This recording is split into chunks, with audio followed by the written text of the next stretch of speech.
एक तो तुम चोरी करते हो और ऊपर से झूठ बोलते हो। एक तो तुम देर से आते हो और ऊपर से बहाने बनाते हो। इस तरह के सेंटेंसेस के लिए हम इस्तेमाल करेंगे on the top of that.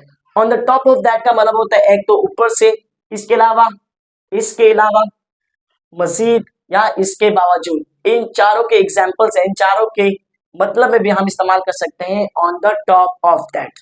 अब मिसाल के तौर पर मैं कहता हूं कि एक तो तुमने गलत किया, you did wrong, you did wrong. इसके अलावा आप यूं भी स्टार्टिंग कर सकते हैं, on the one hand you did wrong, you did wrong, तुमने गलत किया। On the top of that, और ऊपर से आप मुझे डांटते हो, यू स्कोल्ड मी। एक तो तुम लेट आते हो और ऊपर से बहाने बनाते हो, you come late.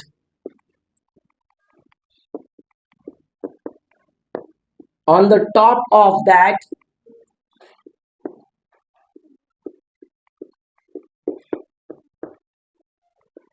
You make excuse, तुम बहाने बनाते हो, you make excuses.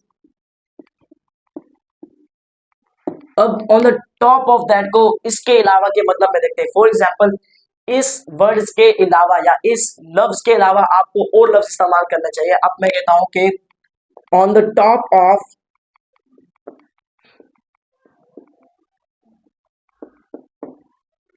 That word या दीज वर्ड्स, इन अल्फाज के अलावा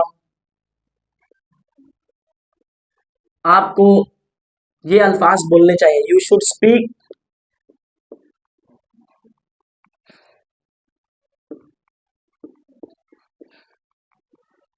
दीज वर्ड्स, आपको ये अल्फाज बोलने चाहिए। तो on the top of that का मतलब होता है इसके अलावा, मजीद, के बावजूद, ऊपर से। उम्मीद करता हूं आपको स्ट्रक्चर समझ आ गया होगा। तो आपने इसी पैटर्न से इस्तेमाल करना है, तो आपके सेंटेंसेस बिल्कुल परफेक्ट होंगे।